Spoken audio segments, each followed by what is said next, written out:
Because look, it's still Tuesday. This is still Trekland HQ. We are on the right day and page, apparently. Most of all, we are live. Hey, the zombie trolls just can't resist a good strike. Episode 310 of Trekland Tuesdays Live. Boom. With me, Dr. Trek, Larry Nemechek, coming at you from the heart of Trekland through Portal 47 by way of Trekland Treks, bringing you some clarity, sanity, and the big picture in all things Star Trek, or at least most of them. Hey, welcome once again. It's another Tuesday. Glad you could be with us live. If you're a veteran TTLer, you know what to do. You need to check out the chat, get your hellos and jollies out of the way, the language report, the weather report, whatever's going on. If you're new to us, welcome. Welcome. Here's what's going to happen. I'm going to get off on a topic for a bit. We will take a short break. We will look at the Parrot Analytics, various rating systems for looking at shows, hopefully including some Star Treks. And then I will dive into the chat. All right. Now that's fine. Go ahead, sound off, get to know everybody if you're new or if you're returning. If you haven't been with us for a while, just remember that if you are on YouTube, please like and subscribe.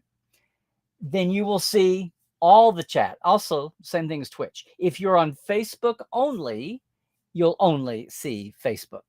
All right. Not my deal. It's the way they build them. All right. So glad to see you. Hey, it's been a week. Look, this was supposed to be the quiet hiatus days, but what happened? Well, we had a great trailer come out, got everybody excited to see Boyms and Mariner in their live action forms there with Jack Quaid and Tawny Newsome. Everybody is going gaga over the uniforms and how they look and how the black is a little lower than it is in the anime. Okay, that's fine. Some of you, if you're on my Instagram, saw what I was talking about, which was those graphics behind them. It's like, okay, fine. That's old news. That's old news. Now, what about the episode, which is apparently going to be episode 7? You should also know that all the reviewers and the people with screeners have them. They've sent out the first 6 episodes. So you're going to see people, hopefully, some of your thought leaders, talking intelligently without being spoilerific about at least the first 6 and the tone and the vibe and the general level of quality, how it compares to season 1. So that's already out there. You'll be seeing more of that. Now, we've still got, a little over 2 weeks? We've still got, the third Thursday. We've still, right? June 15th, until we actually get the premiere of the season for Strange New Worlds. There are trailers and promos out aplenty and teases, and yeah. Number ones. Are we going to start calling her Una or Una Chin Riley? Or are we still going to just keep calling her number 1? Is that going to be a generational divide? Who calls her number 1 and who calls her Una? I don't know. But the court trial is dominating. Some of the other little fun scenes are out there. That's all in the zeitgeist. People are talking about that. There are some, I know of 2 crowdfundings that are coming up that I want to tell you about that are for specific projects. I will give you more on that next week, but keep your eyes peeled. We're heading into convention season. Shout out and congrats to Edwin and his team, Edwin Thrower and his team at Trek Long Island, our Long Island Trek, which apparently was a hit, and that's great to hear. We need more stuff for the East Coast. East Coast is getting a Strange New World premiere event. That's okay. Feels like they must have thought, pandemic or not, that LA was getting all the cool events and premieres and things. That's totally fine. We'll envy you. We'll hear what's going on. Everybody have fun that's headed to that. And yeah, I've got SoonerCon on my radar here. And then the big, Comic-Con's coming. Trek Vegas is coming. We'll see what's happening down the line. Meanwhile, what's still happening? Well, the strike, the Writers Guild strike. Now, with the directors and actors entering negotiations, now with the actors seeming to emulate the strategy of the writers to take a pre-deadline authorization vote to strike. Now, that doesn't mean that when they take this vote that it means they go on strike. They don't do anything until their contract is up. What it does say that if they get to the deadline and there's no resolution, or it's not like they've mutually agreed, like, oh, we're so close, we'll just keep negotiating, like we just had in DC with the budget. If they see no chance of anything moving, then that's what a strike authorization vote is. The writers did this, and very famously, it's like, it was what, 88 or 89% of the writers voted, and 93% of the 89% voted to strike if they didn't reach it. I mean, that's called unity, and that sends us, that's a bargaining tactic. It lets everybody know that there is no disunity here. Everybody's on the same page and they're united in what they want. And the actors are voting on that now. Many people urging them to do the same thing that the writers did. And many people looking to see if, I keep saying this is not a strike as in 07. 07 was getting this way. This is even more so. But this isn't a strike about percentages. It's not like we want 10% and we'll give you 5. Well, we'll take 8 or 7, 6, 7.5. Okay. That's not what this is about for the most part. That's part of it, obviously. This is about an existential, the machinery changed. It has not been replaced. The producers don't want to replace it because they're happy. But the writers are saying the world is streaming now, not network reruns. That will affect the actors. That will affect the directors. Of course, this is more on this is on the TV side, not the motion picture side. But the TV side is where the bulk of the work and the writing and the acting and the directing is happening. And that's what's going to happen. That's what's going to affect the IATSE crews of all stripes and those guilds, and even the Teamsters, the drivers. So yeah, you've seen it. We're talking about maybe the directors and actors who are up this year in the trio that it always is set up this way. If there's a triple strike, will that bring the producers to bear? Because what's dominating this is it's not just the producers, it's especially the new tech influence, the Silicon Valley, Wall Street finance tech influence, talking about Netflix, and to a lesser extent, Amazon and Hulu and down the line. That said, as in 07, I've been doing my part here. You're starting to see others pick up on it, about reporting on not just the strike and the issues, but hey, here in Trekland, our role in the theme strikes that happen. And we just had, it's going on 2.5 weeks now, but 2 weeks ago Friday, we had May 19th, had a huge first Trek theme day, 3 or 4 times bigger than the one in 07. That's probably because there's been 3 or 4 times more Star Trek output and writers involved just since 07, which is amazing, since 12 of those 15, no, not 15 years. 15 years? 10. Wow. Most of those years were the fallow times when there was no Star Trek happening, period. Or it was the movies. Three weird little corner movies that didn't care about connecting into the mainstream of Star Trek. Unless they did. But you know what I'm saying? The bulk of writing episodes, even with short seasons, it still hasn't equaled those years. And we're missing some folks from those years. And I need to also say about today, happy birthday, as they say, heavenly birthday to the great Michael Piller, who would have been 75 today. I'll have some things to say about that online a little later, but want to make sure we remember him. And he would for sure be out there picketing himself, supporting his staffs, supporting all the new writers of any kind, much less those that took up the Trek mantle. He would be out there walking side by side with his good buddy Ira. And others. Sorry, I got a little verklempt. No, that's the thing. So what's funny is we're sitting here in our hiatus time, got Strange New Worlds around the corner. You know, the Strange New Worlds that was written 2 years ago and filmed a year ago. What can I say? We're getting now. Star Trek, like a lot of shows in this streaming era of the dragged out process, we won't be affected until spring next year because of the stockpile and the dragged out way that these shows are produced and then aired or dropped.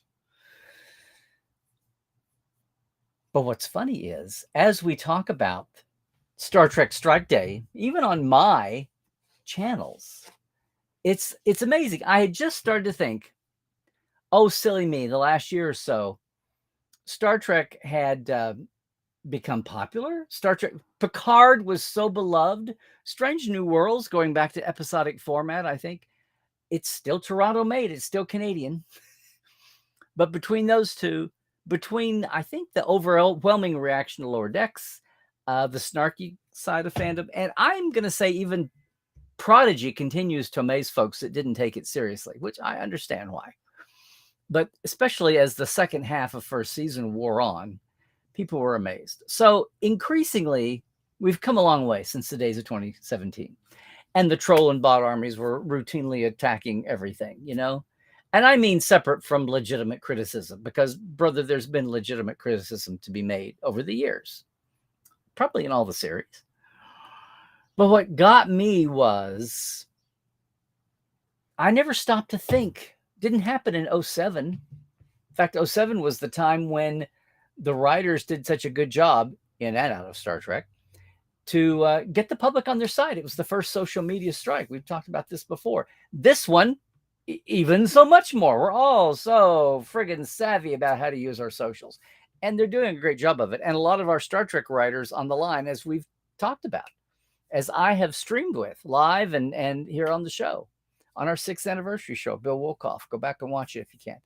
No, you get wrapped. I don't think we're in a bubble, in an echo chamber here, but you get to thinking that people have appreciated the elevation of peak TV the last 10 years. I don't think the overall quality of television, and not that it's all wunderbar, but there used to be so much more hack writing filling up TV, even when we just had the 3 and 4 network, the 4-channel universe. I think so much, especially in the 1-hour dramas. And you know what? Probably the comedies and the dramas both. I just feel like the writing is so much more heightened now, and the acting and the production value. And yet, what's happened in the last couple of weeks since Strike Day just kills me. To start with, I'm going to see if I can do this way, because it would be too much here. If you are not familiar with it, I don't know how, but if you are not familiar, come on, girl. Where are we? Here we go. Did you guys hear about the cheerleading coach at the public school? I just want me. Can I just have me? Scintillating. There we go. So, can I... Let's go here. Okay. Do you see this? Here's the reels on my Instagram. Now, that's me. I didn't want me. I wanted the one in the middle. Can you see that? 133,000 views for a simple 10-second little reel. It's a shorty. It's hardly a reel even. It's Mary Chieffo, the great Mary Chieffo, our mother Klingon, L'Rell. Gonna do this. Did I put the sound back up? There we go. If you hadn't seen it, it's very simple and it's very cute. It's very Star Trek and it's very...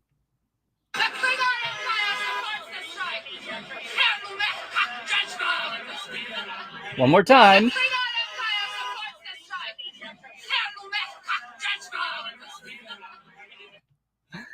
All right. Very simple. It was cute. She did it at the time. We shot some more. I cut that down. I did a thing and did a thing. What is amazing to me is that you saw that right.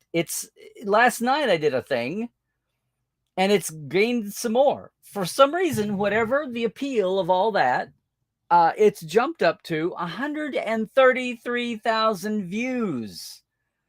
Now, it's easy to view something. You're scrolling through, whatever. But even so, it's had, can you see this? It's had 11,800 likes. That means somebody bothered to hit a like on it. Okay. Of all the things I've ever put on Instagram, none of them were like Oscar worthy. Some things I might have put more effort into. Some of them were just updates and things, not so arty, but I'm good. 154 people commenting on that. This is all just a lesson. I'm sitting at what to think of. This has just boggled me for several. Number one, it's very cool. So whoever watched and thanked and was on my Instagram, that's cool. It's a quickie. You know, if you go to the full video that we did, that Scott and Kyle did such a great job at 15 minutes. I was bragging on it last week. It's on my YouTube. You can go over. We've moved things around. It's now easy to find. It's in the top row. This is part of that, as well as the other funny thing we put up with Aaron Waltke showing off he was a Union man, O'Brien picket sign. And right next to him is Robert Wolf, who actually co-wrote it with Ira in the Bar Association on DS9. Another fun moment that was just, something unique from the day. In a day full of unique moments that are also captured on the stills we looked at last week and here and the video itself. Okay, but for some reason, this just took off. Now, for the most part, look, everybody loves Mary Chieffo. Who doesn't? It's great to see. Everybody loves Klingon being spoken live, off the cuff, and very professionally, although I saw some people critiquing her Klingon. But you know what? If you're going to let Jimmy Doohan get away with his Scottish over the years. In fact, somebody even called it Scottish Highland Klingon. That's cool too. So what? It's pro strike. It's pro writers. We love Mary. It's cute. It's a cute idea. She flips her sign, says the English and says the Klingon. She invokes the Klingons on behalf of the writers. I mean, what's not to love? But the fact that so many people, it's gone viral. Basically, it's tripping. It's doing the thing on the good side that's fun. On the bad side, it's why we've wound up with the politics we've had the last 10 years and some of the social animosity and so much, whatever, depending on the platform, teenagers feeling depressed because they're not megastars, whatever it is. In this case, it's been on the fun side of algorithms and the magnets. And that's fine. I don't know what that does for me. There's not a little meter till throwing out a nickel every time somebody views, right? Excuse me. No, I'm not really choked up over this. But what I have noticed, and here's where we are today. This is where we got the topic for today. I'm scrolling through the comments. These 154 comments, like 10% of the nearly 12,000 likes, 10% of the views, of the 132,000 views now. And everybody's having fun. Everybody's making fun or having fun or laughing, saying it's cute, it's adorable, doing Klingon-y jokes, whatever. Everything I just pointed to, that whatever people are enjoying about it, they do. And yet you scroll along and you get, and you can always tell. I know these seem to, sometimes I feel like even on Twitter, the bubble that you're in, that you've created from your friends, sometimes you forget what's public entry, what's not. I like coming down the side of public entry. I don't like to ban people and block them and all that. I've done far more in the last 6 months to a year than I did the whole first 10, 12 years. Only until the last few years. But then you've got, and I'm not going to glorify, I'm not going to put it up here by graphics. I'm not going to mention handles, but here's the tip. You're scrolling along and enjoying reading what people are saying and having fun. And then somebody jumps in to say, we don't remember the last 4 years, the terrible, why 4 years? I don't get it. The terrible productions, the lockdowns, the lives destroyed by Hollywood, get effed. The lives destroyed by Hollywood?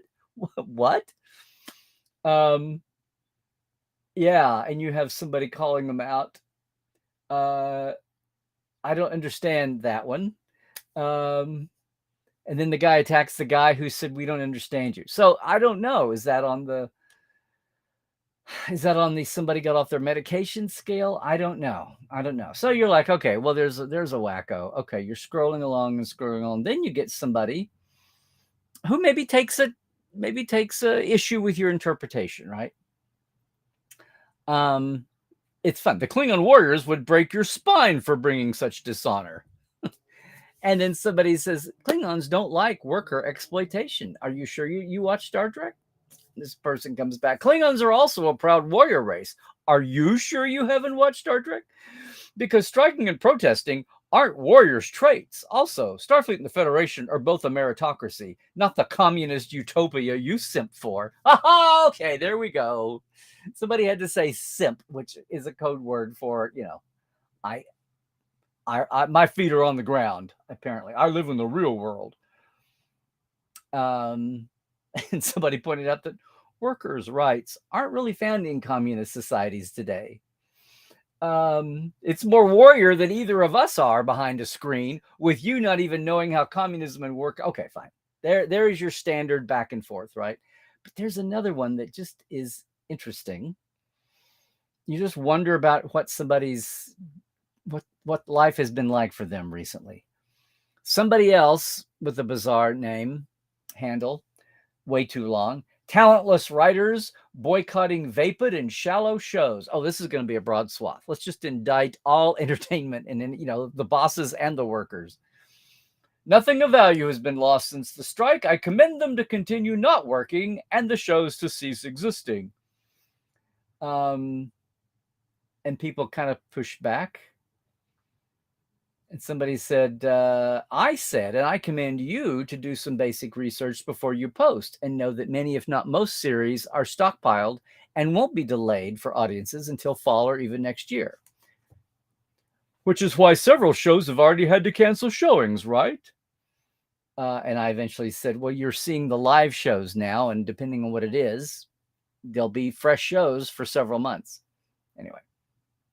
Somebody else says, you know what? The producers are part of the problem, but the writing quality has been downhill for over a decade. I kind of think just the opposite. I think there's more voices getting out. The competition is huge. What do we call it? Peak TV, cinematic TV.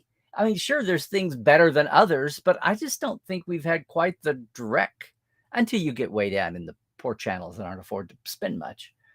But there's so much that people are going to be watching things fresh and new for years to come that are long gone from being an active production. Same person. AI is inevitable. Embrace your future masters. I'm not going to go down that road.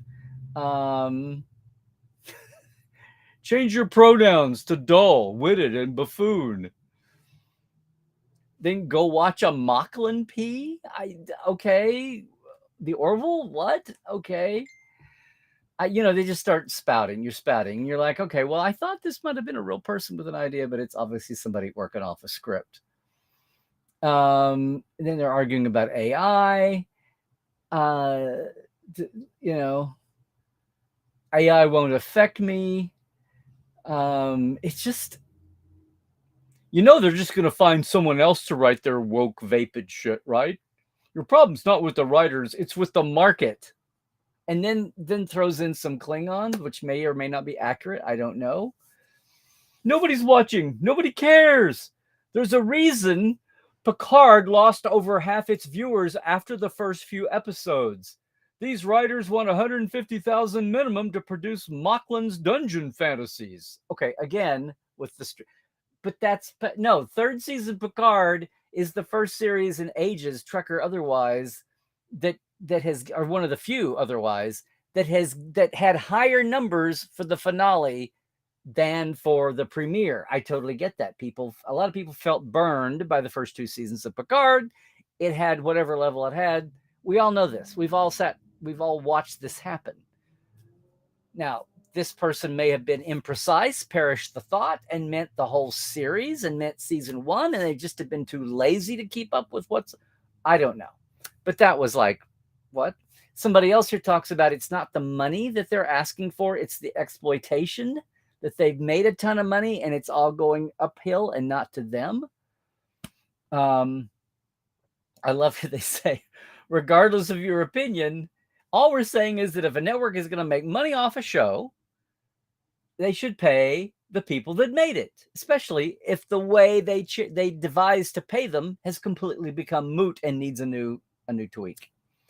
Also, regardless of your opinion, Star Trek Picard has made over $20 million. If you really want some Fox exec, which isn't Fox, different, whatever. If you really want some Fox exec to buy his 5th helicopter, then just say that. But he probably won't let you write it. No, but this is the conversation. No, I want both the writers and the shows to collapse. Okay, so now you're both pro-exploitation and anti-art. Got it. No, you're gaslighting into... Okay, so it goes off the rails. I'm just, I know. Where have you been for the last 10 years, Larry? I know. It was just amazing to see it to that extent, this back and forth. Look, I don't want to feed a troll any more than you do. I know the rule book and the playbook. So just allow me 5 minutes here or more, maybe 30 minutes, to just be agog at this is what happens when you sit at the big boy table. Guys, heaven forbid, I'm going to be a Instagram influencer. But I had this is all about Mary Chiefos 10-second picket sign flip. Picket sign flip with English and Klingon. So when the numbers got big enough, just by the sheer mathematics of it all, the odds and statistics, I started attracting enough to be on the radar to draw this kind of trolling or botting even. It's trolling. It's not bot. It's not automated. So I'm sitting, I know intellectually, don't engage. Don't give the trolls what they want. Don't feed the trolls. Part of the reason why bait, lemming.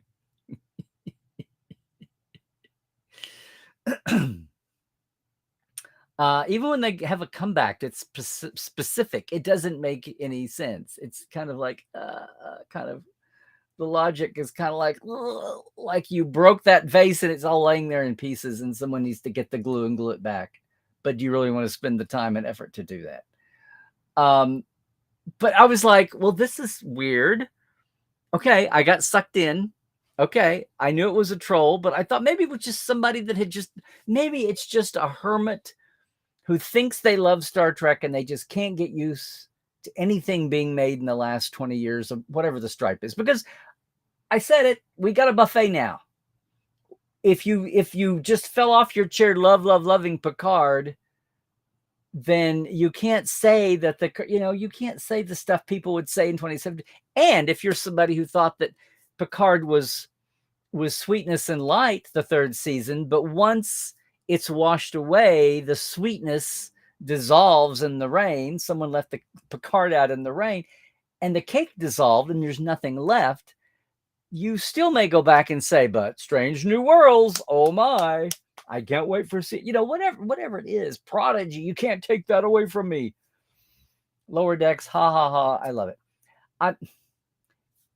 There's not a single-minded, one-size-fits-all cookie-cutter Star Trek out there, and there can't be that kind of reaction. And it's an evolution. You can't lump 7 years ago with now. You can't just put it all in one big box and say there. We've had way too much gradation, spectrumizing. Anyway. I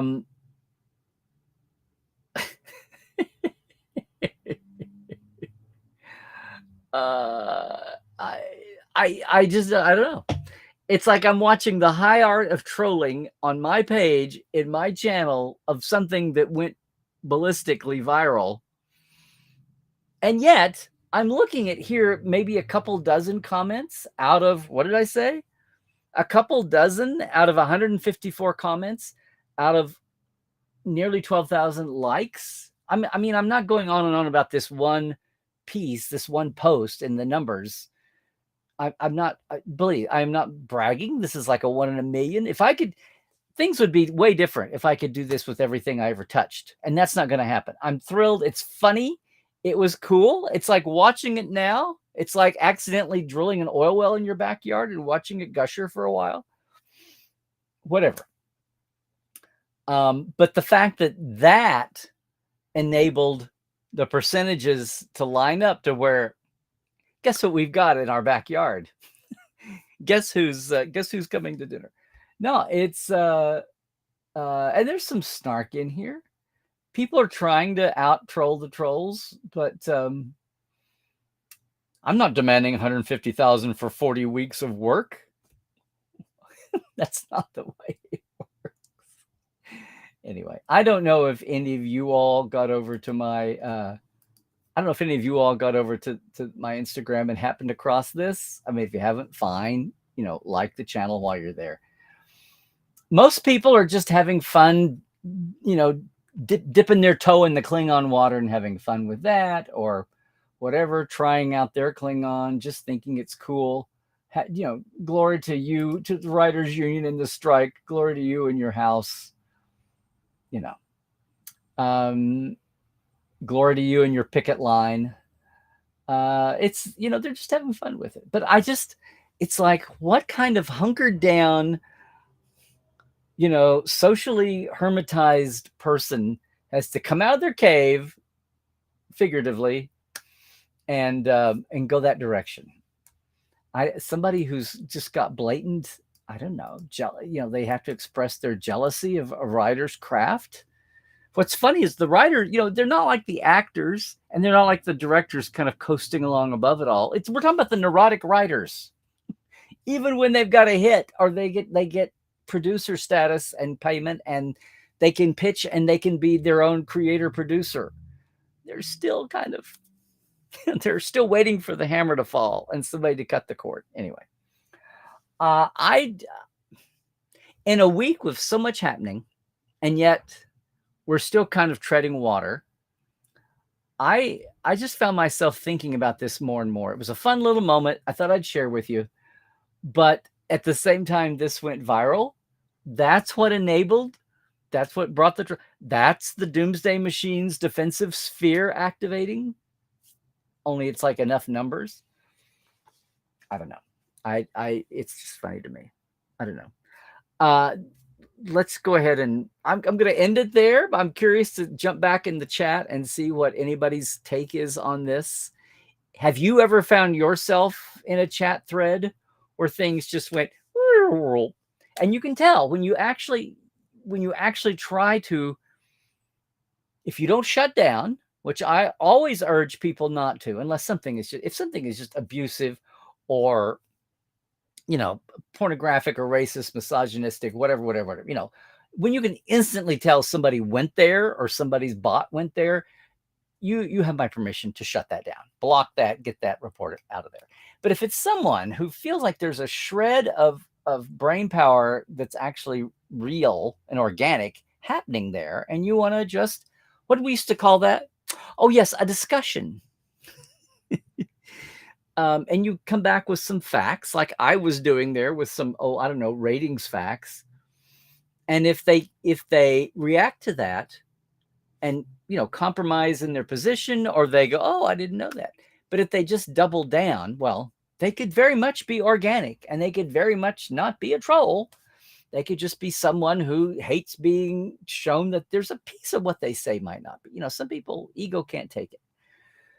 But then if you just have that feeling that you're just going in circles with somebody, well, welcome to troll land, because they're too afraid to realize their point's not going to happen. And yes, the bottom line is, the whole point is, whether it's being paid by a foreign power or it's just somebody who's, is another example of why we need better mental health care in this country.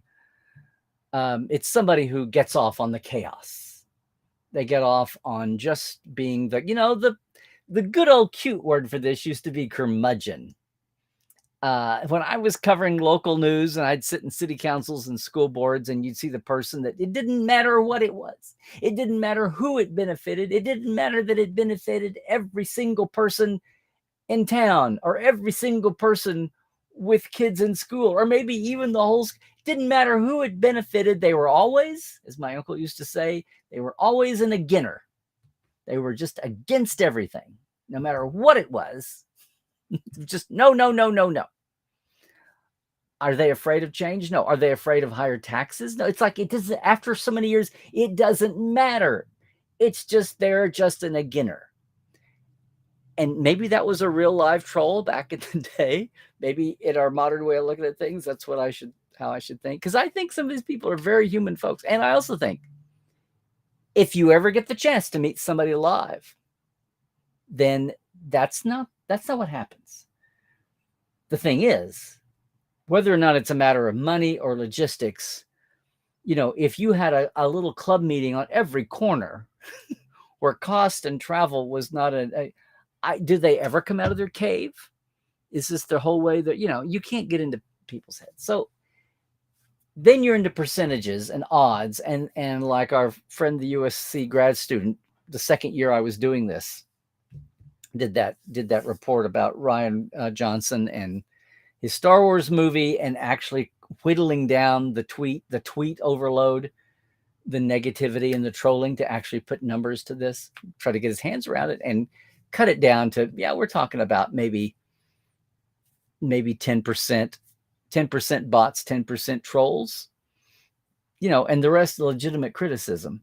Same as it's always been, maybe a little more than it's always been. It's just that with multiples, everything feels, suffocative, feels exhausting, and like it's sucking all the air out of the room and taking over the internet. That's not what happened here. This was very much in the diminutive numbers. And maybe somebody is just, life has not been kind, and they're just going to take that negative view of everything.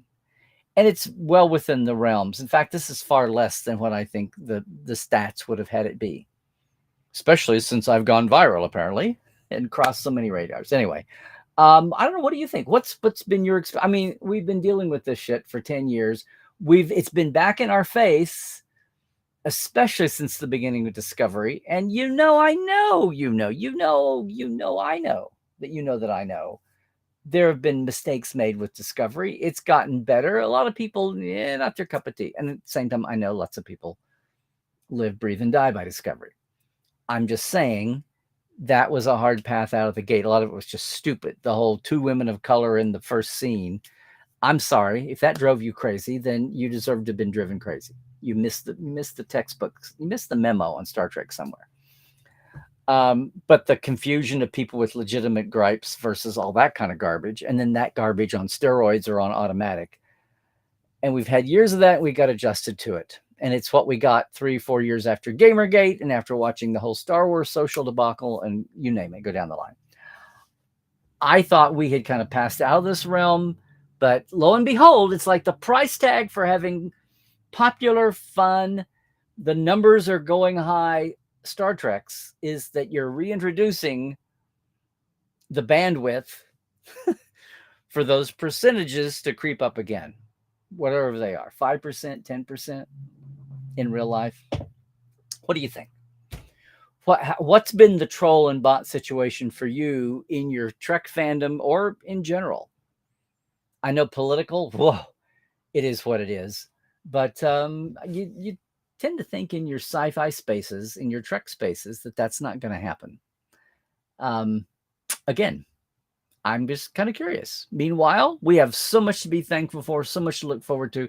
This freaking strike is probably going to drag on and on and on because of the new players on the other side of the table who are not of the entertainment industry. They've arrived via big tech and via Wall Street, and that's going to complicate things. So we will see if we wind up with a double whammy strike or even a triple whammy strike, and how many sympathetic, in solidarity, others are acting independently, the Teamsters and the crews and the tag animation writers. And as in here in LA, the government, SEIU government workers, and some of the food unions. I mean, other people who are outside the entertainment world were starting to be in solidarity and march too at some of the big events. We will see. We will see. Meanwhile, here in the little microscope of Trekland, some things never change. Congratulations. You're big enough to have this many views, and the trolls are back, apparently. It's just the pie got bigger, and so did their slice. I don't know. What do you think? What do you think? Let me know if something's happened to you. Meanwhile, thanks again for joining us. Meanwhile, speaking of the pie getting bigger, I want to thank these folks for contributing a part of their pie. to mine. This is our Trekland Tuesdays Live Patreon. You can get into it easily. So first off, thanks to our TTLers, okay? Diana Hopkins, Robin Wilson, Lawrence Todd, Anne-Marie Siegel, Justin Porteous, Galinda Bruton, Chris Jiggins, Pranakasha Productions, Comedy Forecast, and Andrew Jasimski, and our live wires, Robert McLean, Byron Bailey, J.R. Poole, Hubbard Gunn Johnson, Alan Hoenzi, Dave Gregory, Tobias Rex, Donna S. Runyon, and Kay Sushevsky. Thanks, gang, for doing that. If you're interested here by the end of the month, hurry up. You can do it today still. It's $5 and $10. That's a shout out. And the $10 folks, the live wires get access to the first generation of Portal 47 backstage interviews, folks you've never heard from. It's still the case with Portal 47. You can do this at patreon.com/Trekland Live. Thank you all for doing that. And, we've gradually been expanding the Trekland media empire.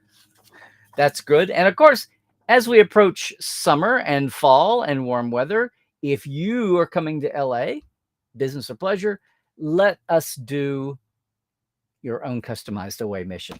You pick the places, I will help you out. We will host you, guide you, get you lunch, a quick lunch. We will pick out the 4 places. I'll make sure it's all going to work, whether it's a weekday or a weekend, whether LA traffic is horrible, whether your place is closed. We'll pick another one. Do all that in advance so you've got the best day ever, or maybe even 2. Let me know. TreklandTreks.com. Something else you could see at our site. Wow. Guess what I dropped? Hey, speaking of the new week, there is a new Trek Files out today, as always, when we're in season on Tuesdays. And again, we're welcoming back David C. Fine, the executive producer on the motion picture 4K restoration project, with we found a wonderful little letter in Gene's files about somebody who probably did not also get credit at the end of the movie. And it's the door opening to a wonderful story. If you have not heard it, I heard about it back in the day when I was a kid, but it's still there, about the projectors on the bridge monitors and the company that made them. And you can listen to it. David's back with me. You can get it at the Trek Files at Roddenberry. You can get it. You can find the links on Facebook is the best place. Also, the document. In fact, you can find the audio anywhere, but the document's there. Thank you, Mary. Guess who got it? Why did I set that aside? Hey, something I never talk about, but look, the new issue of Star Trek Explorer, the official magazine, or the Titan magazine, I've written for Titan in this magazine since the late 90s. My column has been in there for 20-something years now. Actually, like 25. The new copy's out. I've got my column in there and all its pieces. There's fiction. Since they rebranded as Explorer, there's fiction in there as well. Just a shout out. It's at your local book place, or you can subscribe as a PDF and have it be totally digital. Yes, you can. And of course, up and down the line, I'm Larry Nemechek on Twitter and Mastodon. I'm Larry Nemechek's Trekland at Facebook and Instagram, like we were talking. Please come over and like and subscribe there. Also on YouTube, if you haven't already. Portal47.net. Tomorrow's our guest night. We're going to have the Portales barely know this. Portal47.net to find out, read all about it, and join. But this month's telebriefing guest night guest is Chad Rubel, who has been an editor on Discovery and Short Treks. Yes, more modern era folks. I thought the day would never happen, but we're finally starting to get behind the scenes folks in now from all the shows. That is it. I encourage you to come over and look and check all of that out. Thanks so much. If you are on YouTube watching this later on, great. Leave a comment, drop it in below. You can comment just like everybody chatted live, except you weren't live with us. It would have been great if you could have been. Maybe you can. Some Tuesday at 1 p.m. Pacific, 4 Eastern. Hey, 9 UK time, 10 Central Europe. We time it so that the world can join us. But if you are here live, I'm going to get to the chat in a minute. We're going to take a tiny micro break here. Look at some Parrot Analytics numbers first. And I'll be right back, and we will dive into this chat, and you can comment.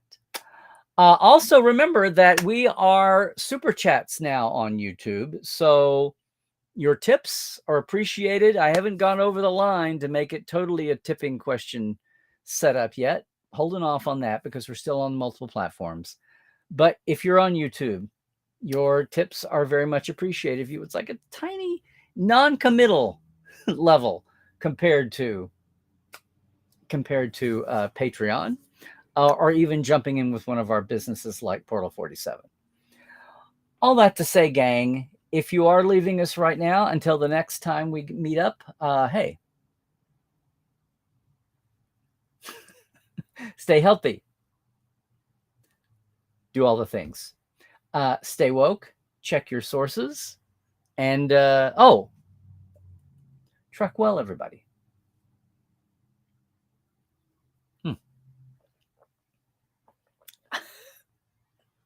I needed that for some reason. It's dry. Wow. Alrighty.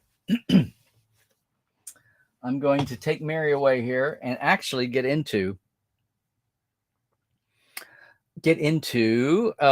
some actual parrot analytics. Now, I haven't mentioned this a long time. If you're just joining us and haven't been with us since 2017, yay, 6th anniversary last week, Parrot Analytics is trying to fill the void that's starting to be filled when things did go streaming. We've been talking about the streaming differences for years. Now we're seeing it play out in the strike issues. But even just as far as the transparency of popularity, actual numbers and what numbers translate into money, streaming upended all that. So the Nielsen's, based on commercial ad rates, popularity, and everybody needed to know, became a moot point for 3/4 of the industry. Parrots trying to measure popularity based on scouring the internet have been at this for probably, what's it been now? Nearly 10 years. We followed since the coming of Discovery, put this on our front door, front porch. And, they now measure, they have average demand expression. That's their own algorithm. They measure weekly. They do it all over the world, country by country. In the US, we've been following it every week as much as we can. The last 6 months, they've been selling off their most recent numbers, I believe, to the site TV Geek. I mean, it's Parrot. If they've got it anywhere else, I don't know. On their own site, they've started posting at best numbers 2 weeks old. We've got 2 weeks old numbers. Here's the thing, 2 weeks old, but in the top 10 of the streaming onlys, Picard is number 10. This is from the week ending May 19th. And Picard was at 26.1 times more popular than an average show. Number 1 was Stranger Things at 58. Ted Lasso, Mandalorian, Titans, You, Bridgerton, Queen Charlotte, The Witcher, and Mrs. Maisel, marvelous. And then Picard, number 10 at 26.1. Now, you go back over to the mainstream shows. SpongeBob is number 1 again. This is, remember, internet traffic. This is internet popularity, mentions, reposts, tweets, critiques, promotion, all of that. Then The Flash, South Park, Game of Thrones, Stranger Things, one of the 2 digitals at number 5.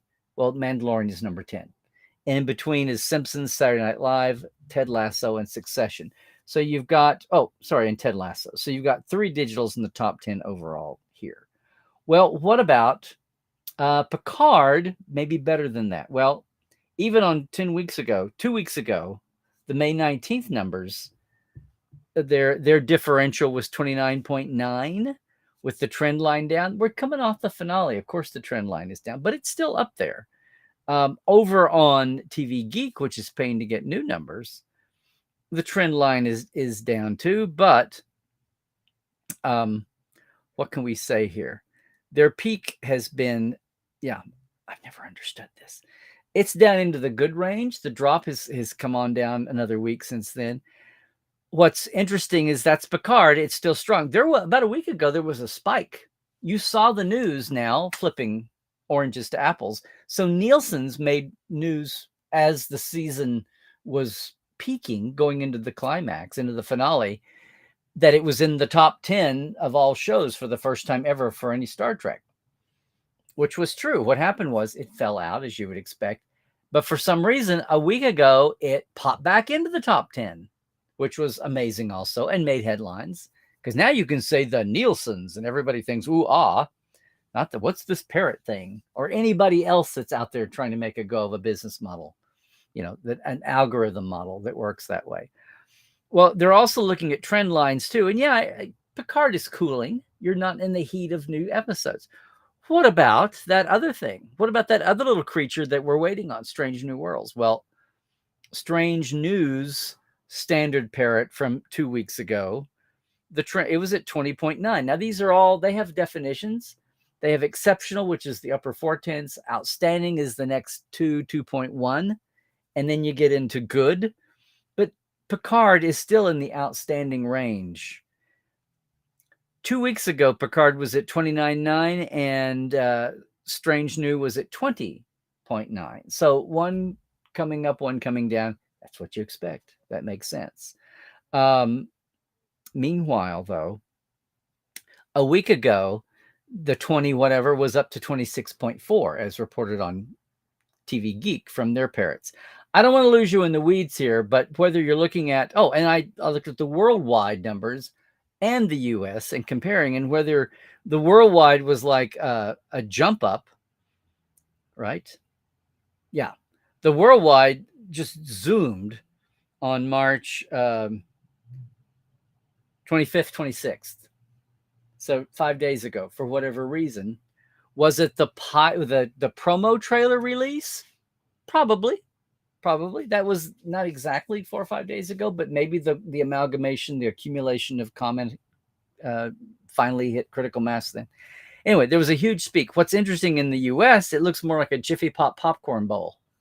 It didn't spike up, but it took off, and the trend line is cooling just a hair, but still a big spike in that May 22nd, 23rd time in through which was a week ago.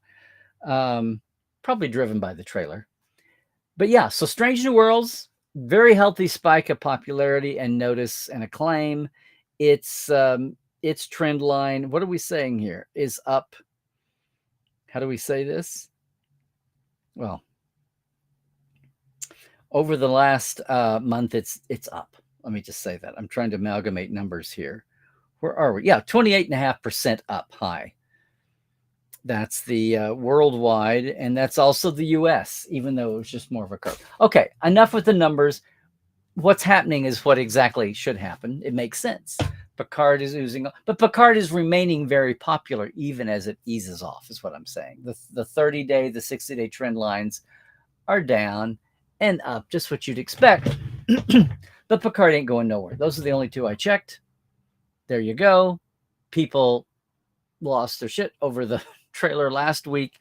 Not just the Lower Decks crossover, but all this really, really outstanding visuals. It's amazing what they're able to do now with that AR wall.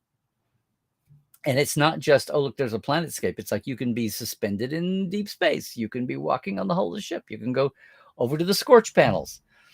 You can do all kinds of things. And it's really aiding the storytelling. All righty. Let's leave that behind and get to some stuff. Did I stir anything up here?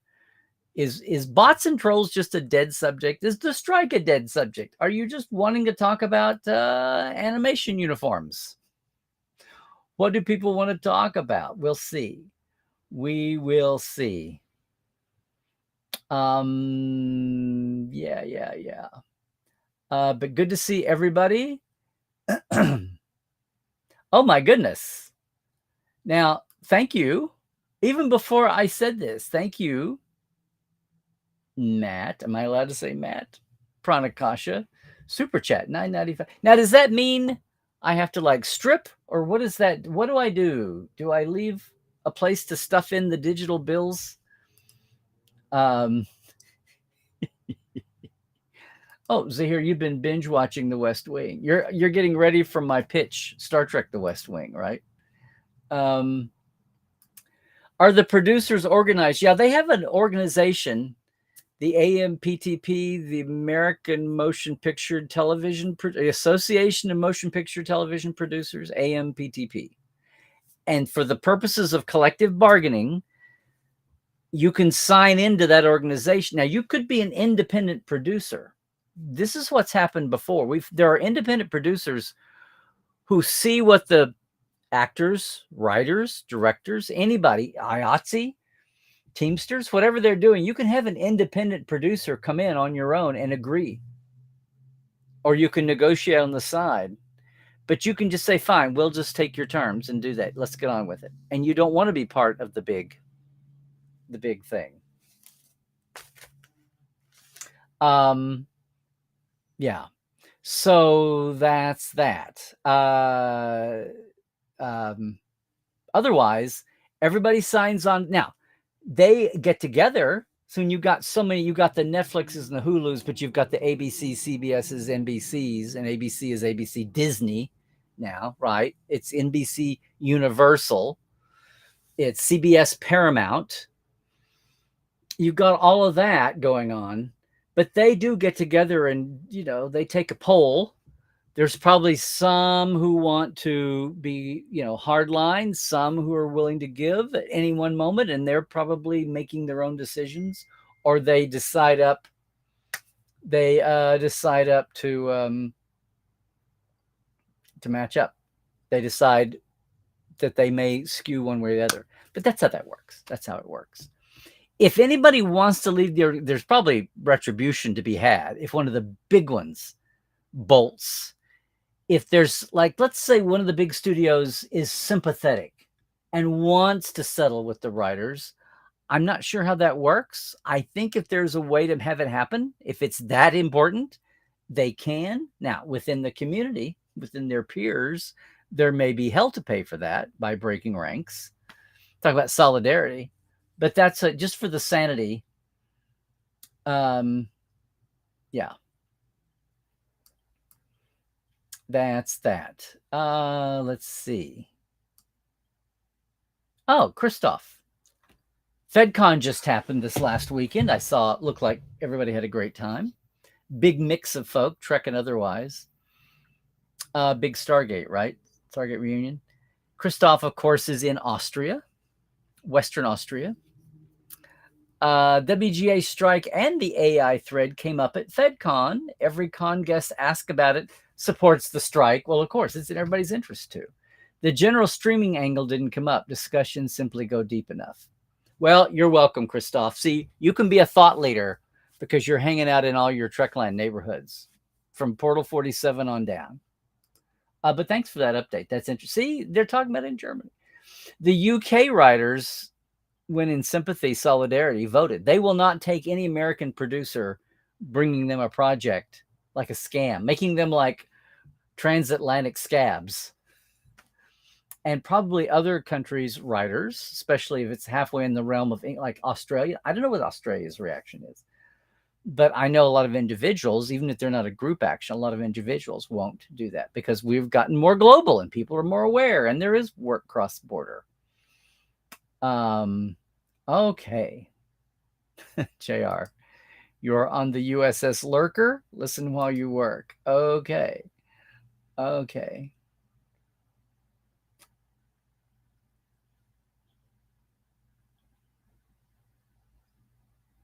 Oh, I understood you the first time, Christoph, but that's good. Thank you. Yes, Kyle. And thank you, sir. Viral Klingon. Yeah.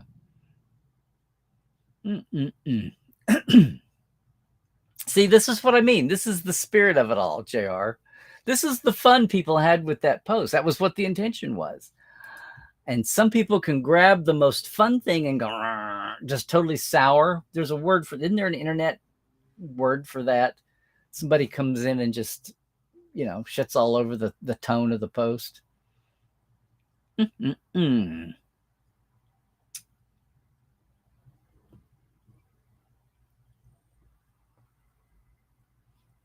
Oh, for a second there, Der Alta, I thought you meant you watched all 10 episodes of season 2. No, you binged season 1. Good. Okay. This is interesting. So, Christoph, at FedCon, you sang Happy Birthday in Klingon for the recurring companion of a recurring popular scientist guest. Okay. Oh, thank you, Scott. Yeah. This is the it's 15 minutes. It's at the upper echelon there of your typical YouTube attention span. But keep watching, because I made news. Trek Movie decided a couple things I didn't think they were newsworthy, or I would have posted it myself. But they pulled out Henry Alonzo Myers talking about, and Avi, I need to remember his whole last name, for Starfleet Academy, how they've been delayed because of the strike, which is nothing new. You knew it had to be, but they were just a little quasi-specific about it. It's funny. But thank you, Scott, for that link.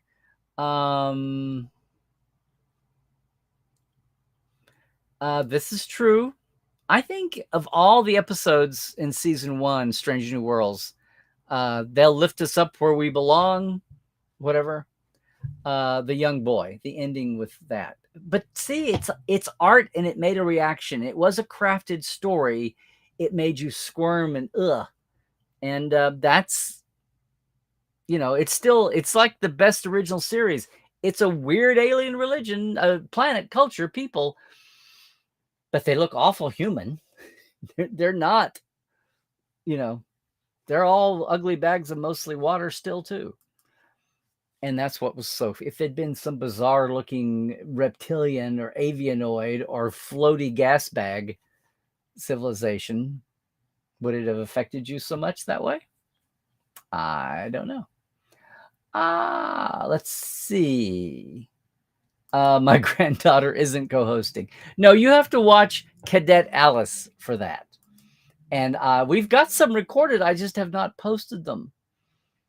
So I got a new one up. There's a new Cadet Alice up, everybody. It's the Borg show. It's Let Sleeping Borgs Lie. And we had a lot of fun with it.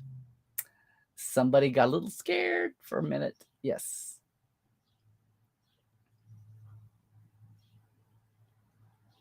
Well, here, thank you for the background there, Donnie. Season 2 Strange as well. A Power Ranger alumni guest starring in one episode. Tanaya, is that how you say it? You can tell who's not a Power Ranger. Adelaide Kane, but there you go.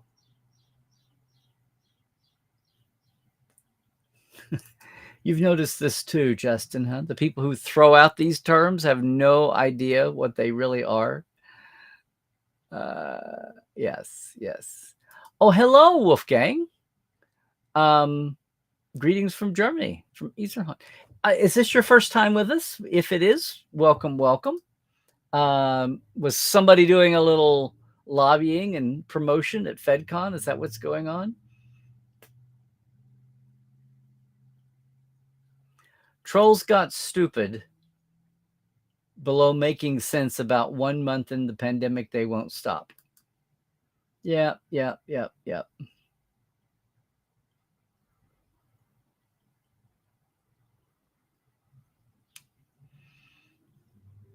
Amazing how people won't let something up from years and years and years ago.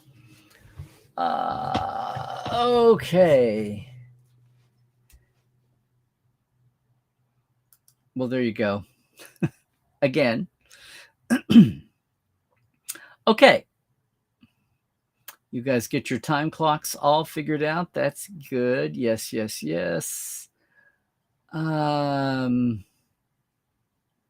JR, you'd love to get 10,000 views on a post too, but then it's waiting in the muck, sifting through troll patties, which can be exhausting trying to have a discussion with them over 48 hours. I guess I shouldn't be complaining. I think it's like 1% or 2% go that tone, and everybody else is just having fun. A lot of people, on an Instagram, and it's a reel, which comes up like a post, but people are just clicking like. It's a fraction of the views hit like, a fraction of the likes actually write something as a comment. And that's the vast, vast minority. So I guess I should be happy. It's not something insanely big. People didn't even get into it. See, that's the thing. They didn't even specifically go into like, Discovery hate for whatever reason, because Laurel was a Discovery character, right? They don't even go there. They're just kind of like, I think I'm supposed to say this about this. If I'm going to be, cranky and toxic, this is what I'm going to do. Well, see, this is see the strategy about this, JR, is that's what I do too.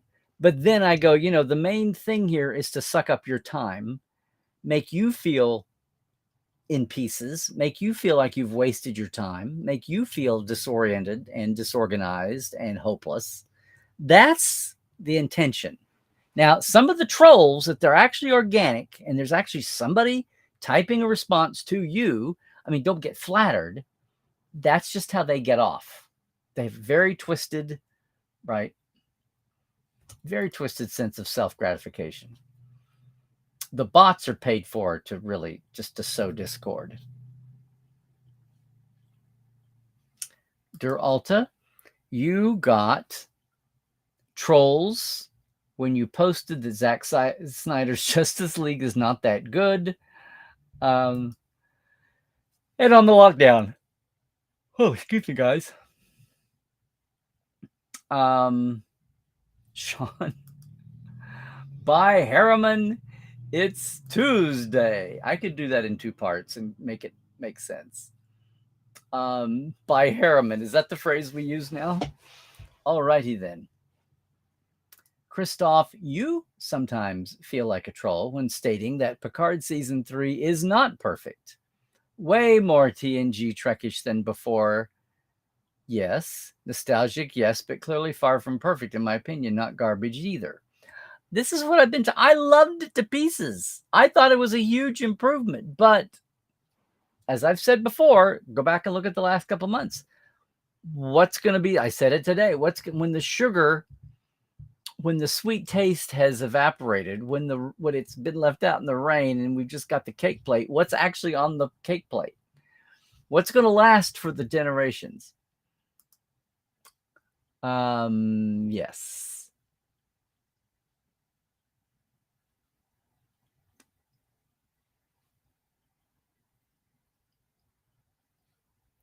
Duralta, is there a chance that one could write a short story for the Star Trek magazine?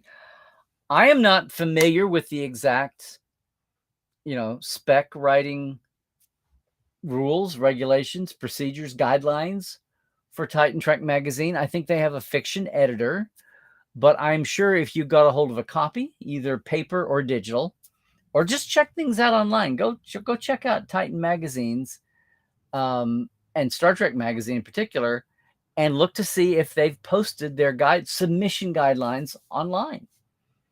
I don't think you have to be how do we get new folks into the system if we only have it be to the professional writers? These are short stories by and large, so a lot of the professional writers, they take a loss. They do it in their spare time when they do a printed, short story fiction, because that's unless they're some deal where they're printing a chapter at a time, it's going to be an extended story. But no, I would say just check out their guidelines and see.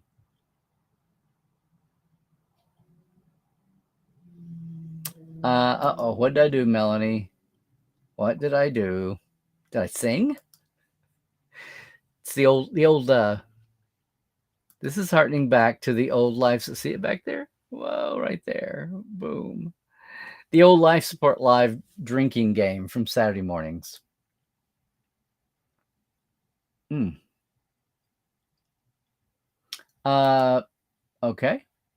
FedCon is moving away from religious holiday, Pentecost, and moving around. It's a week earlier next year.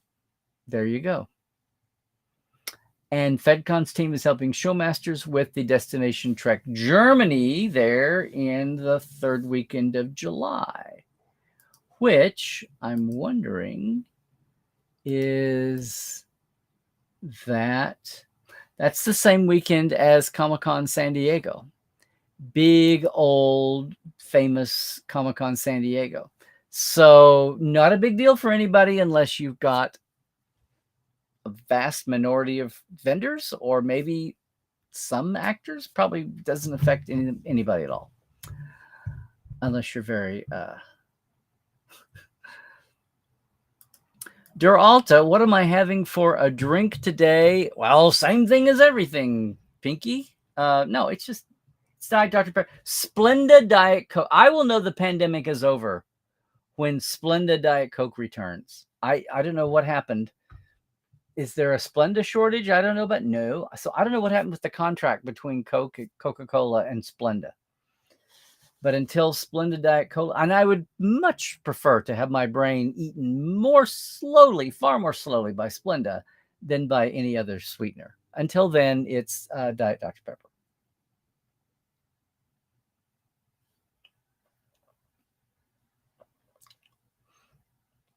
You guys are all thinking Tarantino's overrated.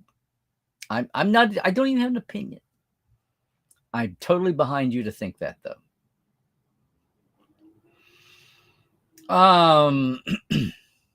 Did I mention The Simpsons, Donnie? Okay. Let's see.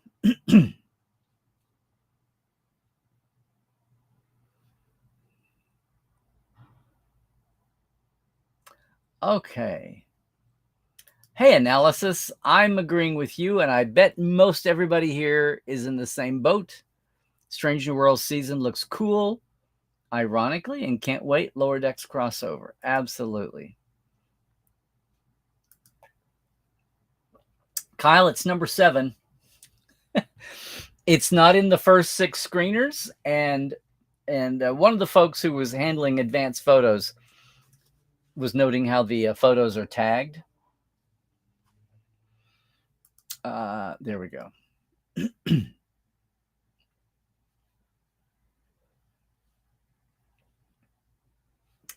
Thank you, Rose.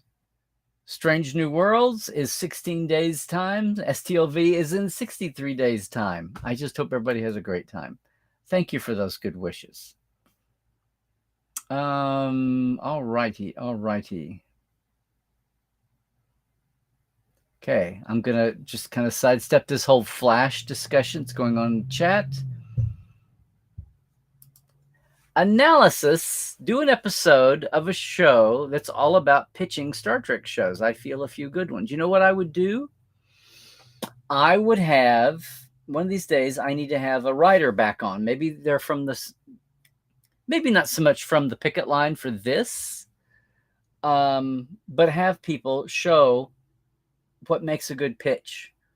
What do, because different rooms do different things. Used to have everything be verbal.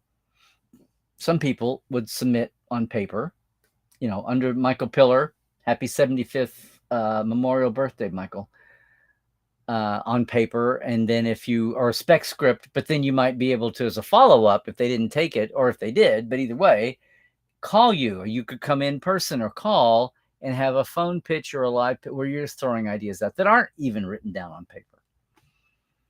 Mm-hmm.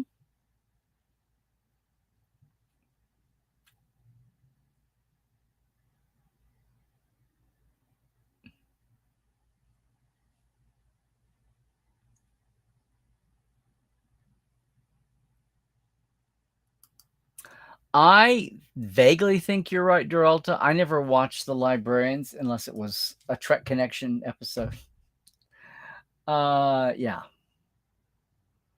I think that might be right. Somebody's going to check me here.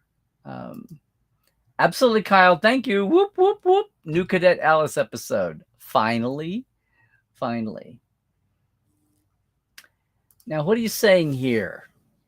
Analysis. Did anyone ever write a book on Starfleet organizational structure? I'm also military history buff, so I'm very familiar with what order battle is. People have done, like France Joseph back in the original Starfleet, original series tech manual, had a box chart, a flow chart to show the hierarchy of Starfleet, but it was very simple.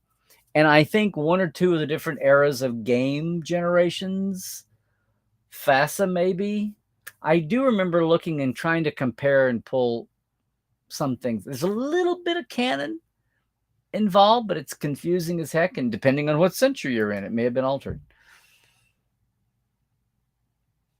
Oh, thank you. God, you guys are so helpful. Thank you, Christoph. There's the latest, our 8th episode. Our 8th episode is not the 8th episode of Prodigy because we did the premiere and the finales of the season, half season together. But it's it's Let Sleeping Borg Lie, and it's our episode 8.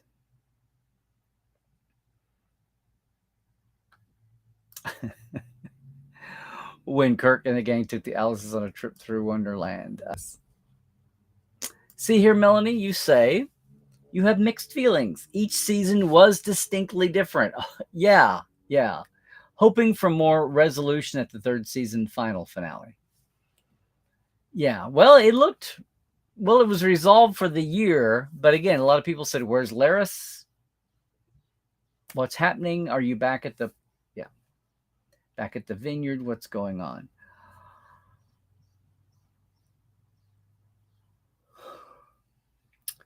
Rose, what are you saying? You don't come across. No, you don't. Rose, you're very human. Are you kidding? That's no, Rose. We're all fine with you. I saw someone else commented that way in the last week, and I was no. My God. And you all, I've met maybe 8% of you all here in the chat live, but after so many weeks and so many appearances, we know. That exactly right, Christoph. You're no troll, you're a flower. There you go. Oh, Mr. Trendoid. Switching names on me there, I see, per platform. I don't like sparkling water. It's just bleh. It's bleh. It's not sweet enough. I don't care how much fruit they put into the stream. Yes. That's always a go-to. All the years that Pepsi and Diet Coke, or Pepsi and Coke and the diets were all over the map, you could always count on Dr. Pepper. Except when Diet Dr. Pepper out of the gate was horrible, and then they cleaned it up in the late 90s, I think. But all the time I was in college and the first 10 years I worked, it was horrible. I'm a pepper, he's a pepper, she's a pepper, you're a pepper, wouldn't you like to be no. I'm a pepper, these a pepper, they're a pepper, she's a pepper. Wouldn't you like to be a pepper too? I drink Dr. Pepper 'cause I'm proud.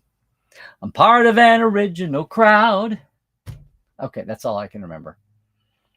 And somebody's drinking now, I'm sure. LaCroix with the side of kombucha. Okay. Coke Zero Decaf is my new hero over here. Ideal for TTL evenings. Well, Christoph, that means that you've got no hope. If I put you to sleep, there's no caffeine. No, if I'm going to do it, I need caffeine, or else I'm not going to drink. Very funny. A Pepsi Light guy. Okay, what was the other Pepsi? There was another Pepsi drink back in the day. One of my theater professors drank it. Not Pepsi Light. It was and Pepsi Diet. It was called something else. Well, maybe it was Pepsi Light. I don't know.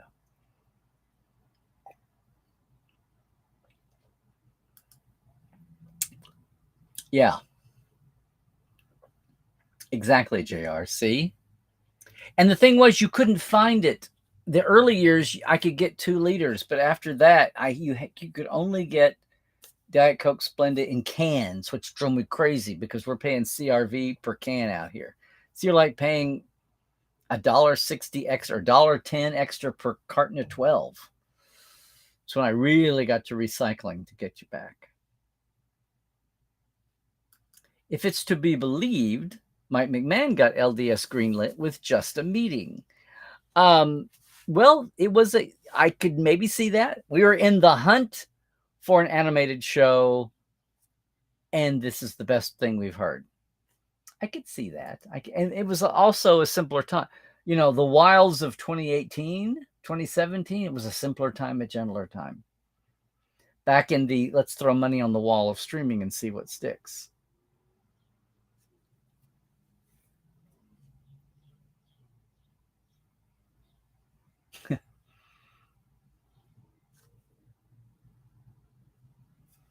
I'm going to, Geralt, I'm going to see if somebody else answers your question. It's a sweetener, not a drink itself. Justin, any chance I've made a run to the post office lately? Nudge, nudge, wink, wink. Oh no, did you send me something and I haven't acknowledged it? I don't think so, but we'll see. We had a holiday, you know. Okay, we'll get offline about that. We will go offline, okay?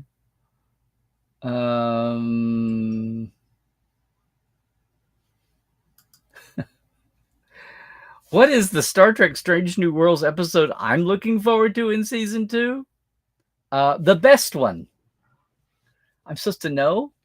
Outside of the courtroom one and the crossover, I haven't been paying attention. I mean, what are they all laid out there? I know there's the 10 titles. The 10 that early 10 title leak, by the way, was accurate. Okay, Trek Central. Who's giving you your dope and who's getting it approved to give you the dope? So I'm going to wiggle out of that question because I don't know.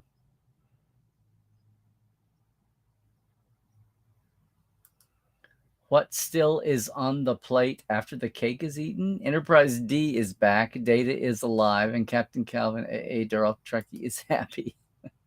Oh, well then. We all just need to button it and go away then.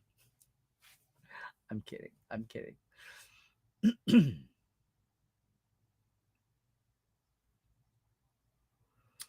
Okay. I'm looking.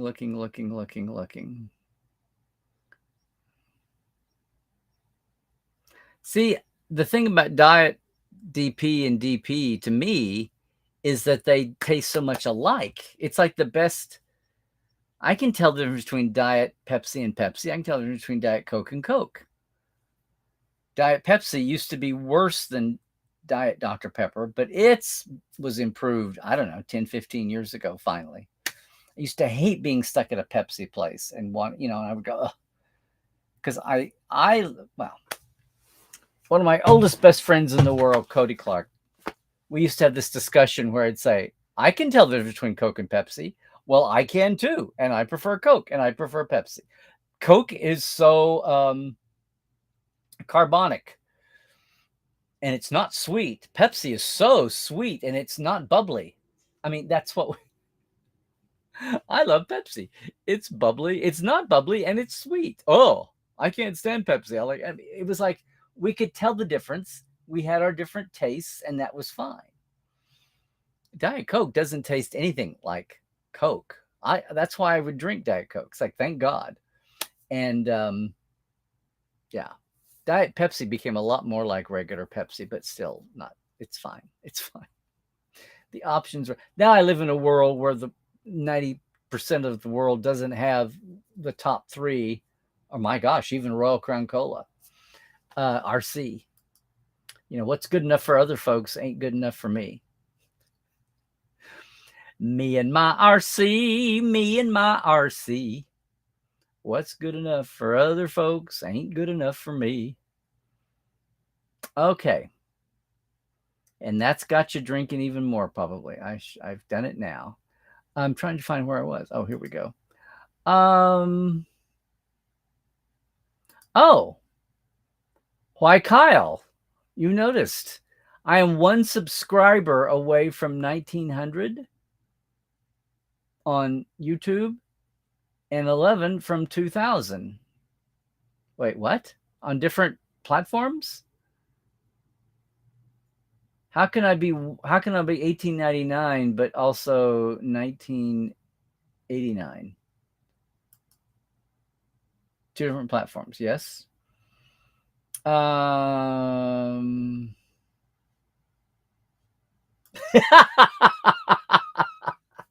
Oh, Rico, I didn't know you were listening. No, wait, did I say sparkling? I meant barkling water. No, I hate barkling water. Sparkling water. Oh, I love it.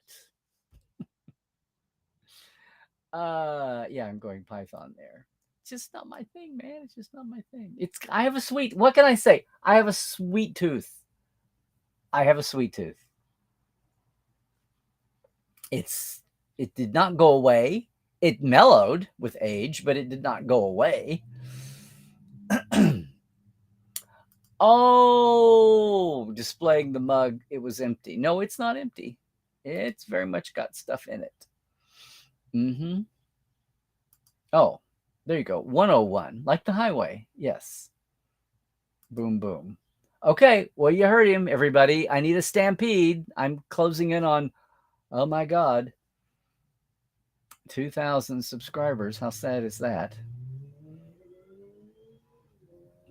I see these places that have 150,000 subscribers, and I'm like, really?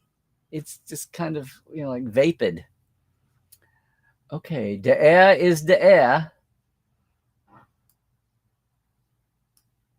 Yeah, well, no, not clear Pepsi.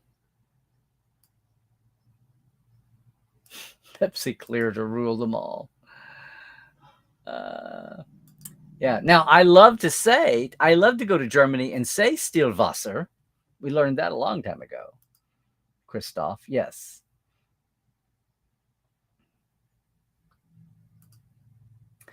That's it. Pepsi free. Thank you, Chuck. That was it. Dr. Hyland used to always have Pepsi free.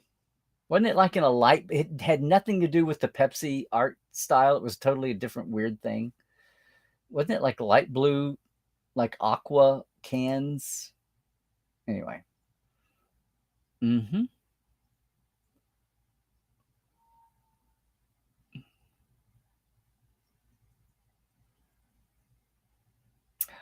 Or Crystal Pepsi. Not crystal meth, Crystal Pepsi. Oh, good grief. Now I'm trying to think. Okay. Hi, Narda. I wondered about you. You are our biggest down under. You always repped for Australia there, the Outback especially. Thank you. And you jumped in on the Memorial Day sale and got 4 long sleeve t-shirts. That's got to be amazing. I guess winter's coming, right? Yeah. You all are just backwards from us. Premiere episodes, what you love best about it? Yep. There you go. Q to show up in Strange New Worlds. Wow. Well, okay. Oh, the medieval show. Yeah. Medieval Star Trek. I just thought it was medieval period. And yes, Una is cool. Rebecca was I didn't get to talk to her or Jerry, but they were at the Star Trek Strike Day. They pop up in a lot of my photos. There was always somebody in the way or somebody I need to go get. It's like, to me, like the actors were froth. It's like, I need the runner. Those actors will be out there. We'll get to them. Let's see. There was a Coke Clear. It bombed.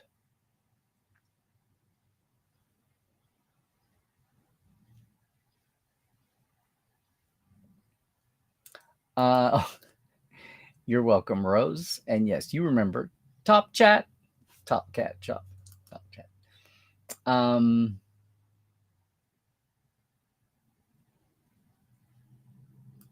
Yeah, I think this is pretty much well known.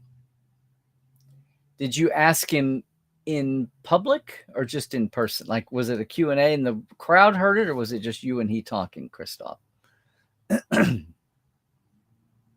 The one with the mad taste, that must be a more modern. Okay, well, more modern than the 80s. Let's see. I don't know what you're saying here, Dave. Aresi? RC? RC Cola. Yeah. Because there was no Diet RC. RC Diet was called something else. It had a totally different name. It was their company, but I can't remember what it was. RC. Yeah.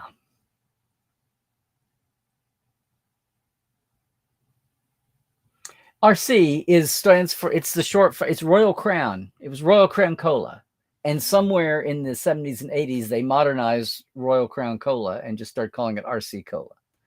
It was hipper to use the acronym, like KFC, Mickey D. You guys asking me these high-end beverage comments. Oh, yes, we need to have a soft drink tasting competition festival. This is cute, Melanie. I'm sure one of the Germans or the Germanic speaking cultures answered you back here. Oh, you guys, we're just having cross-cultural issues here.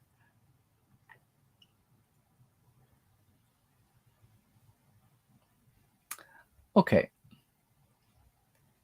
Okay.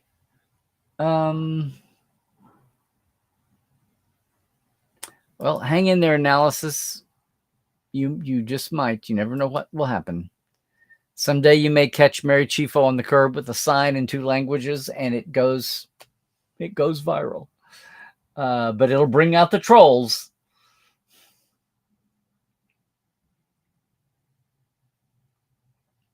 Why am I not surprised, JR? Right. With the home soft drink and fizzy busy.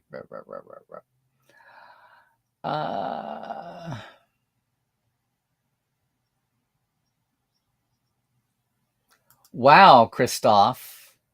Yeah. See, this is why I haven't given up on Twitter. It's my best thing. Yeah, Facebook's kind of maxed out. I want everybody to go to YouTube and Instagram, please. And Twitter, just because the momentum's there. But please, YouTube and Instagram. Please, please, please. Interesting. Thank you, Christoph, for those numbers. Let's take a look at the tote board.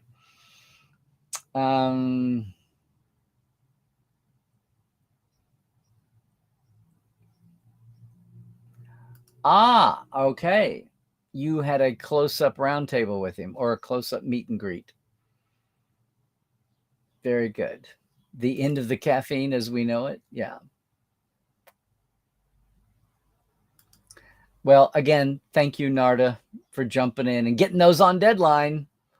They have 2 of those long weekend. They're great. They're third. Basically, it's a third off on everything in the shore. T-shirts and everything else. But I know you've bought your share before, and I thank you for that. I hope they're fun. I hope that, it's T Public's deal. So I hope the quality hangs in there. Drink Sluggo Cola, the finest cola in the galaxy.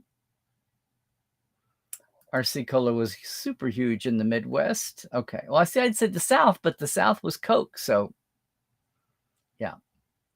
We're bringing back the Cola Wars today. Yeah, that's, people want to talk about In Trek. And I go, no, that was what New Trek was, the thing in 87 for the people making fun of Next Generation and using new Coke to do it.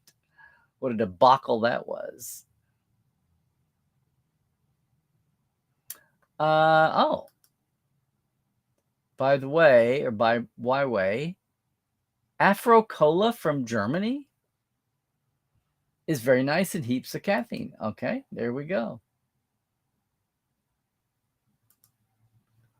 What is that, an umlaut U or a regular U, Melanie? Sprugawasa bitter. Okay. Let's all go to Twitch. Oh, let's not and say we did. You got to run my Twitch numbers up. Monsenb 1. Okay. Oh, really?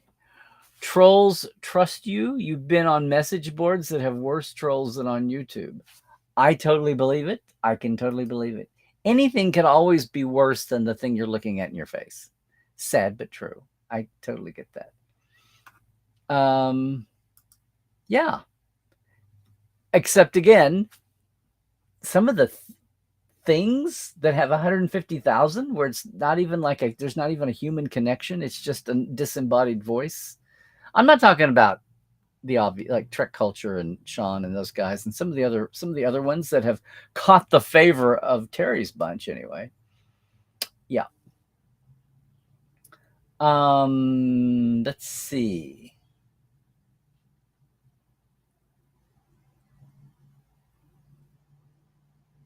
A lot of cola in Germany, apparently. Okay. To chat at the end of the universe. Let's see. That's good to know. That's good to know. You know what, Narda? I had one or two that came out with the ink was bad in one of the impressions, and I call them and they're like, they don't even have me send it back. Maybe that's because I'm the artist or the maker, but they just like sent a new one and said keep your old one. So it's like, okay, well, if I need a quickie shirt or a quickie gift or something, I've got one that's okay. Monson B1. Normally you're on Facebook. Maybe I'll find out who you actually are, Monson B1. That is your real handle.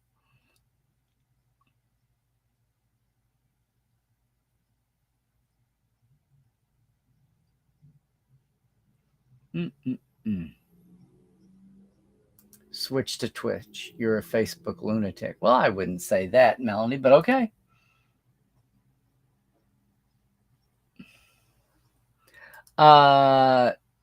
See, Sean, I'm agreeing with you on the first part here that Trek Twitter hasn't felt like it's been invaded. Like there's all kinds of garbage out there. And if the platform as a whole goes down, that's a problem. But our Trek space has stayed fairly intact and just does what it wants to do. I've seen Terry block a lot of people. He had very little patience for a lot of people.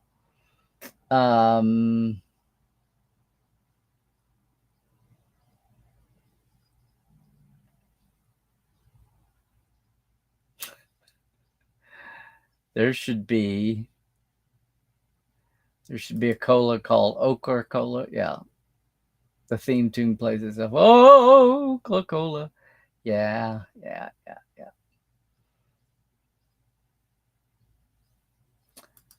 No argument here. No argument here.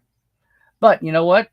We are pretty much, I think that's pretty much it. I think it's the end of the chat as we know it, gang. Everybody's doing well, okay? Yeah, you were telling me about this. There's an Oklahoma burger on your place in Innsbruck, at a restaurant in Innsbruck. That's funny. I wonder what makes it Oklahoma. Is it fried? Is it like a chicken fried burger, chicken fried steak? I think we're done, gang. I think we're done. So again, what do I say? What do we do? What do we say here? We say a big thanks. Where'd they go? Where'd my thankies go? There they are. Thanks once again to our TTLers and our live wires. Let me give myself a full screen there to say bye with. Thanks again, everybody. It does go to a good place. You can see we're creeping toward doing bigger and better things with our video and our broadcasting. If you want to jump in on my Patreon, you can do that. It's $5 and $10. Thank you for all of that. If you want to tip here and use the super chat in YouTube, you can do that as well. Thank you, Matt, for doing that earlier on. As we get close to summer, get with me. You're coming to LA. We'll take a Trekland Treks. You can figure out your own customized away team. 4 sites, 2 bigs and 2 littles, and fast food lunch. Me picking you up at your hotel and returning you. It'll be an awesome day. I will help you wrangle your cosplay, your stuffed animals, your camera shots, whatever you need doing. I'll do it. And another quick shout out that issue 7 of Star Trek Explorer, issue 7 since the reboot. This thing has been around since 1996 as the UK magazine. Now it's the official magazine.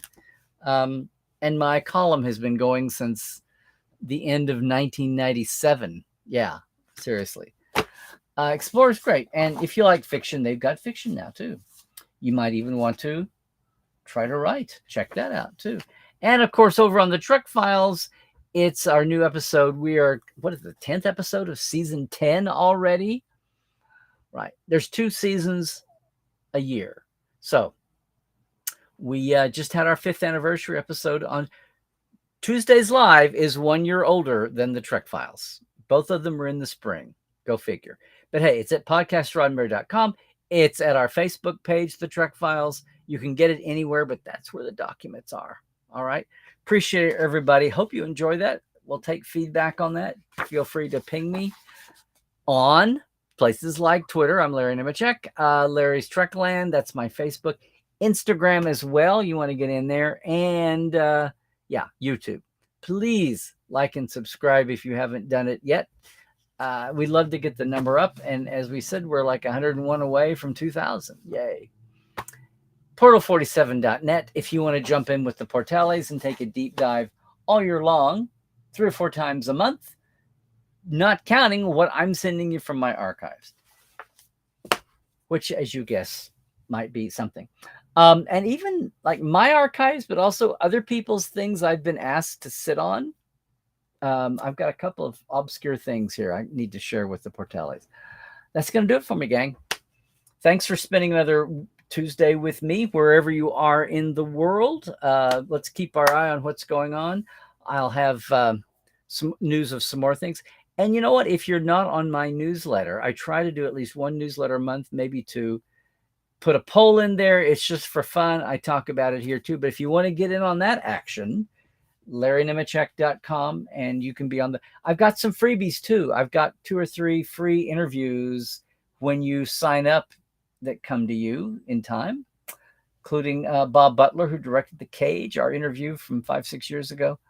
Yeah, a lot of good stuff, Maynard. And it's the central hub of everything Trekland and everything of mine. Until next time we meet, next Tuesday, or I think that's all that's going on with the special calendar. Right. Zooming into June, folks. So until we see you next, stay healthy, do all the things. Stay woke, check your sources, don't be fooled. And yeah, track well, everybody. TeePublic store was on sale last night.